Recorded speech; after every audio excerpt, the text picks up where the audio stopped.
O estado de Minas Gerais é peça-chave na disputa pela presidência da República. Historicamente, os presidentes escolhidos pelos brasileiros venceram no Colégio Eleitoral Mineiro, que é o segundo maior do país. Por lá, o placar da disputa entre Lula e Bolsonaro no primeiro turno foi o seguinte: 48,29% para o petista, contra 43,60% para o presidente e candidato à reeleição pelo PL. E uma das grandes questões é qual será o resultado do segundo turno em Minas. Na verdade, é uma equação. O Estado vai seguir como definidor do representante do Poder Executivo Nacional? Sim ou não? Vamos conversar agora sobre isso, sobre outros assuntos também, com o governador reeleito pelo Estado mineiro, Romeu Zema. Antes de fazer as primeiras perguntas, vamos cumprimentá-lo. Boa tarde, governador. Boa tarde, Luciana. Boa tarde a quem nos acompanha. É um prazer estar aí com vocês na CNN. Governador, na sua avaliação, é possível quem votou em Lula e no senhor no primeiro turno, o chamado Luzema aí em Minas, né, que se apelidou assim, vote em Bolsonaro domingo? Você acha isso possível? Plenamente possível. Eu sempre menciono que os prefeitos no primeiro turno focaram muito em eleger os seus candidatos a deputado estadual e federal.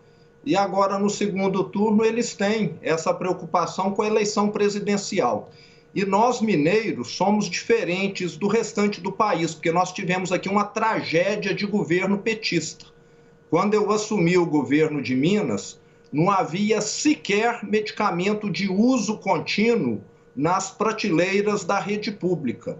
O funcionalismo não tinha noção de que dia que ia receber.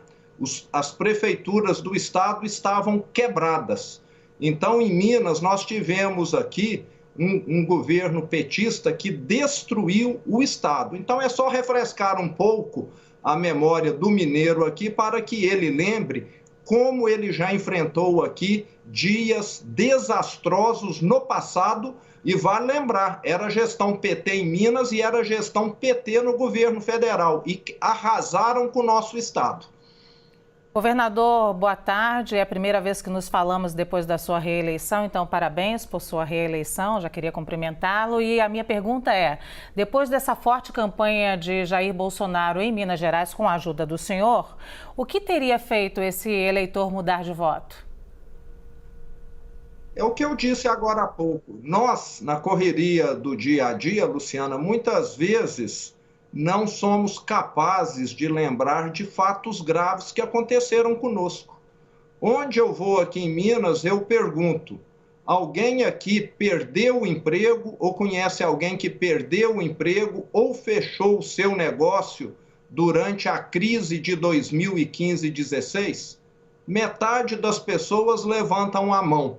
E o que aconteceu em 2015 e 2016? A maior recessão da história do Brasil, no momento em que o mundo crescia. Só o Brasil afundou. Motivo, escândalo, corrupção do PT. Então é só nós refrescarmos um pouco. Parece que à medida que o tempo passa, as pessoas esquecem um pouco. E nós temos de estar relembrando as tragédias sempre, porque caso contrário elas podem acontecer novamente. Governador, no dia 4 de outubro, quando o senhor declarou publicamente apoio a Bolsonaro, o senhor afirmou o seguinte, vou até recorrer aqui para não errar, abre aspas, sempre dialoguei com o presidente Bolsonaro, sabemos que em muitas coisas convergimos, mas em outras não, e é o momento em que o Brasil precisa caminhar para frente. E eu acredito muito mais na proposta do presidente Bolsonaro do que na proposta do adversário, fecha aspas. Então nós gostaríamos de saber quais são então os seus pontos de divergência com o atual presidente. Divergência? Sim. Bom, primeiro, durante a pandemia eu adotei aqui critérios bem diferentes do governo federal. Eu tenho um secretário de saúde com uma equipe especializada em saúde e nós seguimos aqui em Minas aquilo que a ciência determina. Somos o estado da região sudeste, sul e centro-oeste com a menor taxa de mortalidade durante a pandemia, mesmo sem ter recurso. Isso foi feito por causa de gestão. Outro ponto, eu não misturo questões de família nem com negócios, nem com o governo. Eu não tenho filhos que trabalham na minha empresa, não tenho filhos, parentes no governo, sempre procuro manter distância. Respeito quem acha que deve misturar, mas acho que não é algo muito adequado. E sou diferente também porque eu venho da área de gestão. A minha vida inteira foi dedicada a uma empresa que saiu de 4 lojas para 470 aqui no estado de Minas e estados vizinhos, e eu sempre lidei com gente, com treinamento, com desenvolvimento, com metas, e acho que o presidente também não tem esse tipo de histórico. Tem o histórico dele de militar, de parlamentar, mas é diferente. Então, nós temos convergências também. Acreditamos que o mercado precisa ser a mola propulsora do desenvolvimento, que é necessário simplificarmos a pauta, as leis do setor produtivo, de quem trabalha, de quem empreende. Acreditamos nas privatizações. Será que algum brasileiro tem saudades das telefônicas do Estado, quando só tinha uma opção de fazer ligação telefônica? Tenho certeza que não. Então, nós temos muito mais em comum do que de diferente. Agora, com o PT, eu não tenho nada em comum, a começar pela corrupção endêmica do PT. E vale lembrar, o meu governo, se teve corrupção, foi tudo apurado minuciosamente, e quem fez não está lá mais, porque eu sou totalmente anticorrupção. Governador, vou repetir aqui uma pergunta que acabei de fazer para a governadora do Rio Grande do Norte, Fátima Bezerra. Quem assumir agora o país em janeiro vai assumir um país dividido, extremamente dividido. E acho que a eleição talvez seja também bem dividida no próximo domingo. Como pacificar as divergências e unir o país novamente? Bom, em primeiro lugar, eu quero relembrar 2016. Na minha opinião, o impeachment foi muito mais grave, foi um ponto de tensão muito maior do que essas eleições.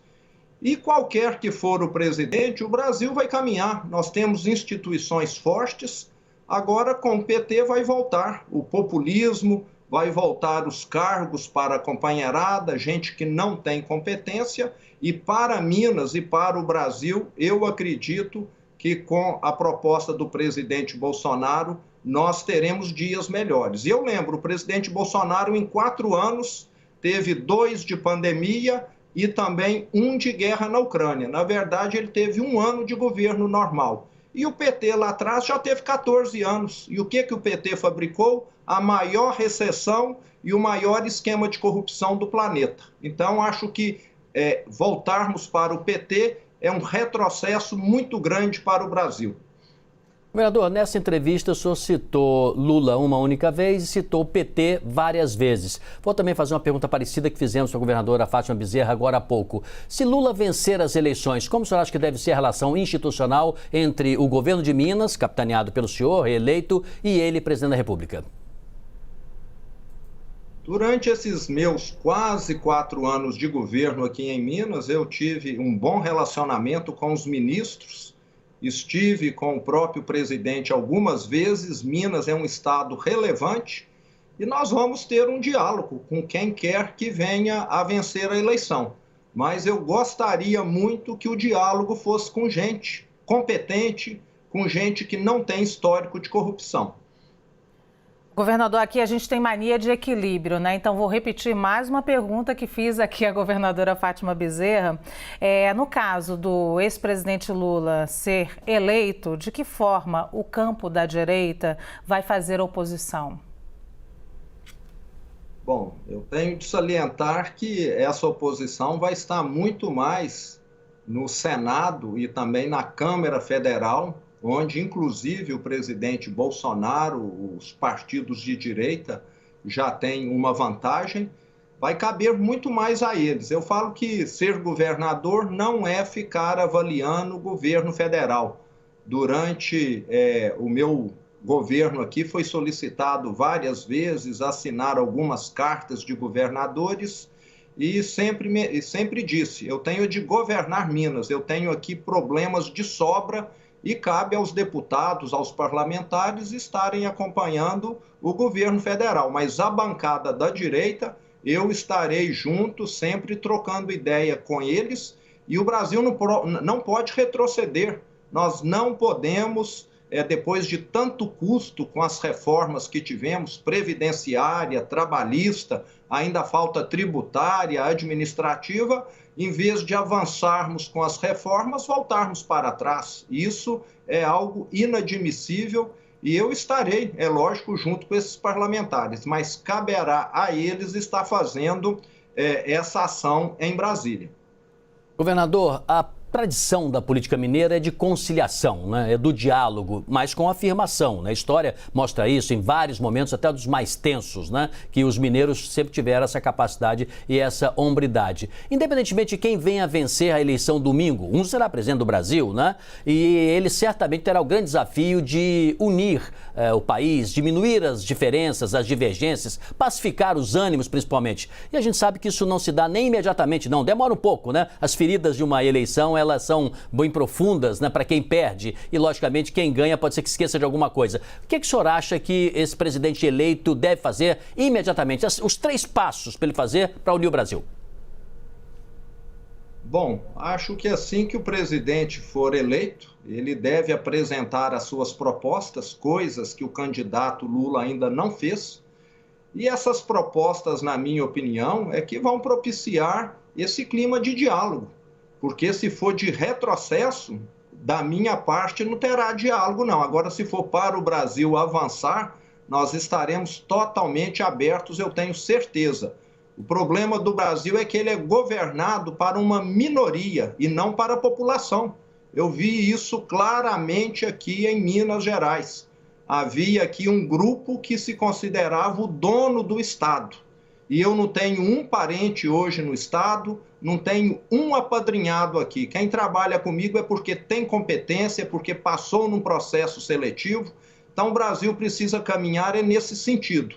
Porque se for para poder distribuir cargos para a companheirada e depois criar dificuldades para vender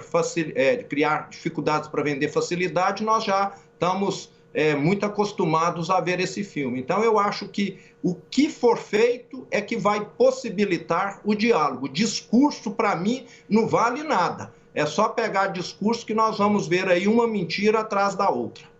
Governador, a gente ainda tem aqui 2 minutinhos. Eu queria perguntar ao senhor, pedir, na verdade, o senhor como um democrata, que fizesse uma avaliação agora desse período final, dessa reta final do segundo turno, especialmente que quando um lado e outro jogam com o medo da população.